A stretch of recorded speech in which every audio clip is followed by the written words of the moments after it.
It is the Blitz, 1250 ESPN San Antonio, 94.5 FM, and the new ESPN San Antonio app. Along with Dat Win, I'm Jason Minix. Cowboys lose to Green Bay yesterday, 28-7. Let's talk about it with Cowboys head coach Jason Garrett joining us on the Office Furniture Express hotline, brought to you by AA Best Bail Bonds. Coach, 28-7 was the final score, yet it was a one-score game late in the second half. And you look at it, while the score was close late in the second half, it felt like Green Bay was dominating throughout, with the Cowboys unable to convert third downs, yet you still had a chance, a play here, play there. And I know you talk about that every week, give yourself a chance. But was that the most frustrating part for you yesterday, the lack of the ability for your offense to pick up first downs on third down? Oh, I think there are a few things that you can point to that we didn't do as well as we needed to. Offensively, it was the third downs just to keep drives alive. When you don't convert third downs, you just limit your opportunities. I think we had less than 20 plays in the first half, and we had some makeable third downs. We had some third downs that ended up just short of the first down marker that couldn't keep the drive alive. And if you look at what we did in the running game, we had some big runs and running the football, and you like to kind of build on that and just have some more plays where you can kind of keep the running game going and control the ball and keep them on the sidelines, and then maybe you get a little rhythm in your passing game once you're out there a little bit. But our inability to keep drives alive on third down certainly was big, and on the flip side of it, defensively, their ability to run the football on a consistent basis throughout the game allowed them to stay out on the field, and they were 50% on third downs. They kept a lot of their drives alive, in the ball game. When we did play well defensively, that stretch in the second quarter through the third quarter, we did a good job getting off the field and forcing them to punt.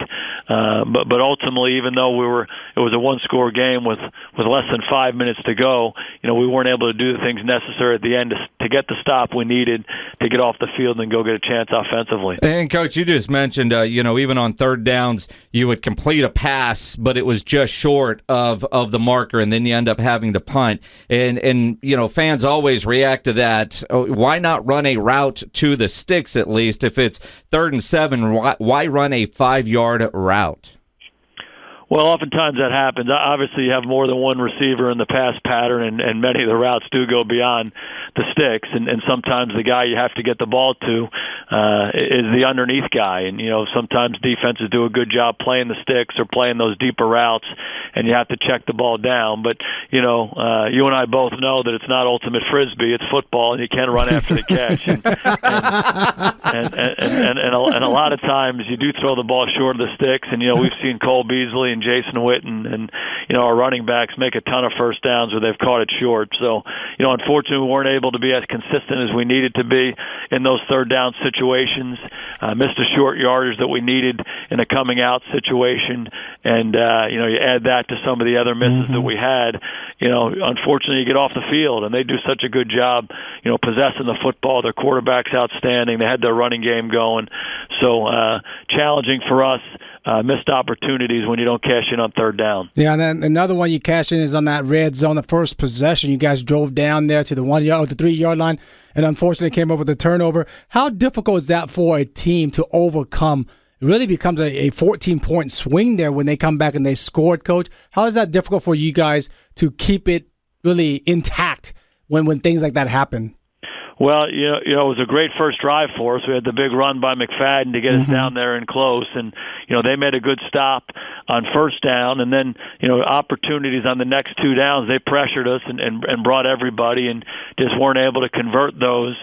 Those are scoring opportunities for us, and unfortunately, we weren't able to cash in. And not only that, they intercepted the second pass that we throw, the third down play to Dez. So at minimum, you want the field goal. Obviously, you want the touchdown. The last thing you want is them having the takeaway. But, if you look at that sequence, they get the ball. He intercepts it in the end zone. They get the ball in the 20, and they put together a 15-play drive, which was a big drive for them. They converted a lot of third downs. They got their running game going. They made timely plays in the passing game. But that's the drive that ended up with our goal line stand on the other end of the field. And, they went for it on third down. They ran a play. They left them a little bit short, and then fourth down, they went with the sneak, and we did a great job burn up and just making a stop there. And obviously that was a big sequence for us. By our defense, even though they had the long drive, you would say in sudden change, they didn't cash in on it. Mm-hmm. And if you remember the sequence coming out, we threw a pass to Dez, he made 9 yards, and we missed our 3rd and 1. And that was a big deal in the game, in my opinion. Just that whole sequence there of not cashing in the red zone after we get the goal line stop, not being able to come out and sustain anything coming out the other way, and they're back out on the field, and our defense is out on the field, and it became challenging at that point.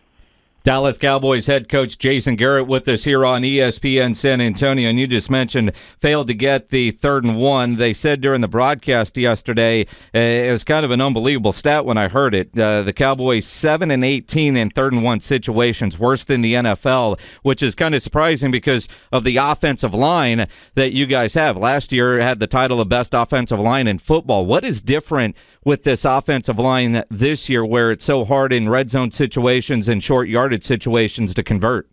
Well, it's not only the offensive line. Everything we do on offense and defense in the kicking game, it's collaborative. Everybody's got a piece of it, and we haven't been as good in those situations. We were outstanding in those situations last year. The amount of confidence that we had just handing the ball off to our runners and converting in those situations, was very, very high, and rightfully so because of the success we had. And this year we haven't been as good at that. And we have to keep evaluating, what's happening up front, what's happening on the edges, what's happening with our runners, and make sure that we get those situations right. Because like you saw in the game yesterday, they're critical. They absolutely are critical, and you got to make sure you cash in on them.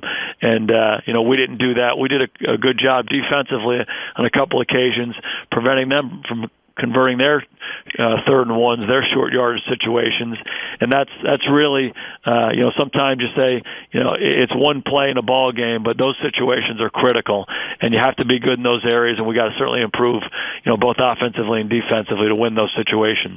I thought your defense played real well throughout the game there, Coach, and it seems like they're playing so many more plays than the opposing defense.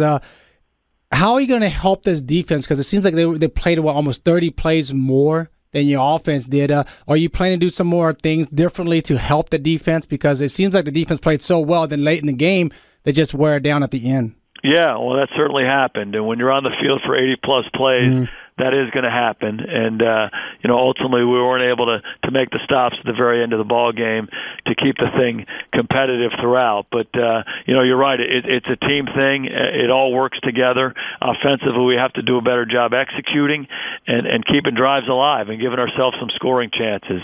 And we didn't do a good enough job of that yesterday. We talked about the 3rd down, but, 1st and 2nd down has a lot to do with 3rd down. And we got to keep making sure that we're efficient running the football and, maybe most importantly, more efficient in the passing game. Had some opportunities we didn't cash in on for a variety of reasons, and we just got to get better in that area to stay on the field, to give ourselves some scoring opportunities, and also to keep their offense off the field. Cowboys head coach Jason Garrett with us here on ESPN San Antonio. With no Tony Romo, you've talked about other players having to step up, and the last couple of weeks I've been expecting that guy to be Dez Bryant, who is probably as healthy now as he's been all year. But man, Dez had such a rough game yesterday. Is there something going on with Dez, or was it just a bad day at the office for 88? Well, he certainly didn't have his best game, and we're so used to Dez making so many plays for us, and he has such great hands, and is able to make so many different kinds of plays, contested catches, plays up over his head, and unfortunately wasn't able to make those plays yesterday, and also had some drops in the game that are a little uncharacteristic of Dez as well. And there were conditions for everybody.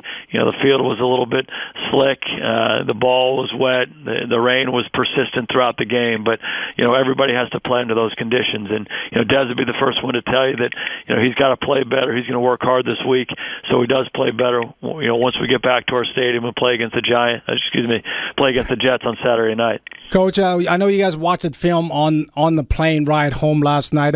How many times did you rewind the play when Darren McFadden was run down the sideline with Lyon Collins leading in the way? It seems like he was measuring at 18.2 miles. That's how fast he was running. Were you surprised to see how fast that man can move? Are you talking about 71 or 20? 71. He was ahead of 20. He was ahead of, yeah. Well, I couldn't tell who was a running back. Yeah, they were. It was a really good play, and LC has an ability that a lot of really good players have, is that he's able to maintain his speed as he's blocking guys down the field. And I think if you watch that play, a DB comes up and he kind of knocks the guy down, and he keeps his stride and continues to run. And when those big guys build up speed, they're hard to slow down. And I think he's demonstrated that over the course of the year, that he's pretty good out in space. He's physical. He's willing to run, and no better friend to a running back than a big offensive lineman running down there escorting you. So certainly a big play in the ball game for us. Coach, I saw your press conference earlier. You said Matt Castle is still going to start on Saturday against the Jets. I know, mathematically there's still a chance, so you got to play the guy that's going to give you the best chance to win. Any chance that we'll see Kellen Moore this season, do you think, just to see what you have in him? Well, we certainly like Kellen. Scott Linehan was with him in Detroit and has some history with him. And, ever since he's been here, he's picked things up well, and he's handled the opportunities had in practice very well. So, we like him a lot. We do believe that Matt gives us the best chance right now. So, we're completely behind him, trying to create a great environment for him to play well. But we have a lot of confidence in Kellen, too. So, we'll play it out day by day, week by week with everybody. And again, try to put the best guys out there who are going to give us the best chance to win. Short week, Saturday night game against the Jets. How much does that alter your week? Well, today right now is Tuesday, if you can believe it. And tomorrow's Wednesday. We'll bring our players in tomorrow at 11:30, a little bit different than a typical Wednesday for us, just to give them a little time in the morning to get some more rest. But, we'll go into the Wednesday content of our meetings and practice tomorrow, and then Wednesday is Thursday, and Thursday is Friday, and before you know it, we'll be putting our unis on Saturday night. So excited about the opportunity. Got to clean up this game and move forward. Coach, good luck Saturday night. We'll talk to you next Monday. Thanks, guys. I always enjoy it. Appreciate it. Thank you very much. Cowboys head coach Jason Garrett, brought to you by AA Best Bail Bonds.